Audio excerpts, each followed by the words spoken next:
Neymar জুনিয়রের মেসির মতো 8টি ব্যালন ডিওর নেই। রোনালদোর মতো সর্বোচ্চ গোলের মালিকও নন তিনি। মেসির মতো বিশ্বকাপ কিংবা কোপা জেতেননি। জেতার সুযোগও নেই রোনালদোর মতো ইউরো। তবুও একটা নাম ফুটবল ভক্তদের হৃদয়ে গাঁথা, নামটি নেইমার জুনিয়র। ভিনি, রদ্রিগোরা এসেছেন, নিজেদেরকে প্রমাণ করেছেন বা করছেন। এই প্রজন্মে 5 তারকা, ওই হলুদ জার্সিটার 10 নম্বর শুধু একজনের পেছনেই মানায়, তিনি নেইমার জুনিয়র। নেইমি মাঠে না থাকলেও তাকে মাঠে দেখতে চাওয়ার আক্ষেপটা থেকেই যাবে, অপেক্ষা করেই যাবেন ভক্তরা। নেইমিকে নিয়ে অপেক্ষার বাকিটা শুনুন শরীফুল ইসলামের প্রতিবেদনে। ইতিহাসের সেরা খেলোয়াড় নাকি লিওনেল মেসি, আর তর্ক সাপেক্ষে কখনো কখনো সেখানে আসে রোনালদোর নাম, কিংবা উচ্চারিত হতে পারে জিদান, ম্যারাডোনা, পেলের নামও। সবারই অর্জন আছে, কারো কারো বেশ কিছু বিশ্বকাপ, কেউ কেউ আবার ব্যালন ডিওর জিতেছেন 5টি কিংবা 8টিও। ইতিহাসের সেরা গোল স্কোরার আবার রোনালদো, অথচ একজন মানুষ পরিসংখ্যান বলে কখনোই জিতেনি বিশ্বকাপ, জিতেননি ব্যালন ডিওর। নত ইতিহাস সেরা গোল স্কোরার কিংবা সর্বোচ্চ অ্যাসিস্ট প্রোভাইডার, অথচ সেই লোকটি নাকি ইতিহাসের 3য় জনপ্রিয় ফুটবলার, নাম নেইমার সান্তোস জুনিয়র।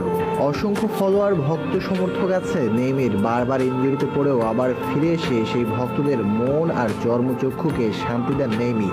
তার কেভিনে জাতীয় দলের বড় কোনো অর্জন নেই, তবুও তো তিনি ব্রাজিলের সর্বকালের সর্বোচ্চ গোলদাতা।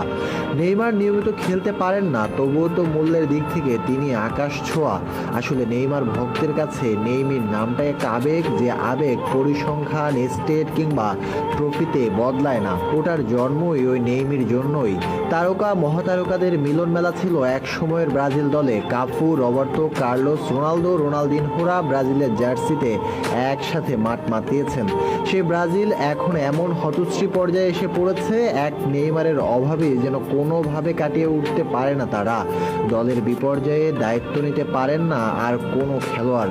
একসময় বিশ্ব কাঁপানো ব্রাজিল এখন হেরে যাচ্ছে মধ্যম সারির দলের কাছে। এই তো কদিন আগে সমতায় শেষ হয়েছে যুক্তরাষ্ট্রের সাথে ম্যাচ। দুর্ভাগা নেইমার নিজের ফুটবল কেরিয়ারকে বোধহয় ইনজুরির কেরিয়ার নামে আখ্যায়িত করতেই পারেন। বছরের হিসেবে 1 দশকের বেশি হলেও মাঠের বাইরেই থাকতে হয়েছে যেন এর অর্ধেক সময়। তবুও নেইমার ফিরে আসেন ফিনিক্স পাখির মতো। কিন্তু ইনজুরি নেইমারের পারফরমেন্সকে কাবু করতে না পারলেও কাবু করে তার দল ব্রাজিলকে। নেইমারের অভাব যেন স্পষ্টতই ফুটে ওঠে ব্রাজিল দলে। নেইমি বন্দনার বাইরে বাস্তবতার দিকে তাকালেও এই চিত্র ফুটে ওঠে। ক্যারিয়ারের শুরু থেকেই ক্লাব ও জাতীয় দলে সমানভাবে গোল ও অ্যাসিস্ট করে আসছেন নেইমার। জাতীয় দলের হয়ে প্রতি ম্যাচে গোল ও অ্যাসিস্টের গড়ে তিনি রয়েছেন শীর্ষে। এমনকি ছাড়িয়ে গেছেন সময়ের 2 সেরা তারকা ক্রিস্টিয়ানো রোনালদো ও লিওনেল মেসিকে। নেইমার ছাড়া কোনো খেলোয়াড় প্রতি ম্যাচে গড়ে 1-এর অধিক গোল এবং অ্যাসিস্ট করতে পারেননি জাতীয় দলে। বিপরীতে নেইমারের অবর্তমানে খেলা ব্রাজিল অ্যাটাকারদের চিত্র পুরোটাই উল্টো। ক্লাব লেভেলে মাঠ মাতিয়ে বেড়ানো ভিনিসিয়াস জুনিয়র জাতীয় দলে এসে থাকেন নিজের ছায়া হয়ে। লেফট উইংয়ে আক্রমণ গড়ে তুললেও জালের ঠিকানা খুঁজে পান না। গোল ও অ্যাসিস্ট যেখানে নেইমার অনবদ্য, সেখানে ক্যারিয়ারে মাত্র 3বারই জালের দেখা পেয়েছেন ভিনিসিয়াস। নেইমারের অনুপস্থিতিতে ব্রাজিল ভুগেছে 2014 সালে। 2022-এও গ্রুপ স্টেজের এক ম্যাচে মান বাঁচিয়েছে ডিফেন্সিভ মিড ক্যাসিমিরোর গোল। অপর ম্যাচে 90 মিনিটে গোল বঞ্চিত থেকে হেরেছে 1-0 গোলে। নেইমারবিহীন ব্রাজিল দল যেন গোল করতেই ভুলে যায়। তাই হয়তো উঠতি অনেক তারকাদের ভিড়ে ব্রাজিলের ম্যাচ এলেই ভক্ত সমর্থকদের মনে পড়ে নেইমারকে। তাছাড়া নেইমির দুপায়ের ওই জাদুকারী ড্রিবলিংয়ের নেশায় বুঁদ হতে অপেক্ষমান থাকে নেইমারের অনেক হ্যাটার্সও।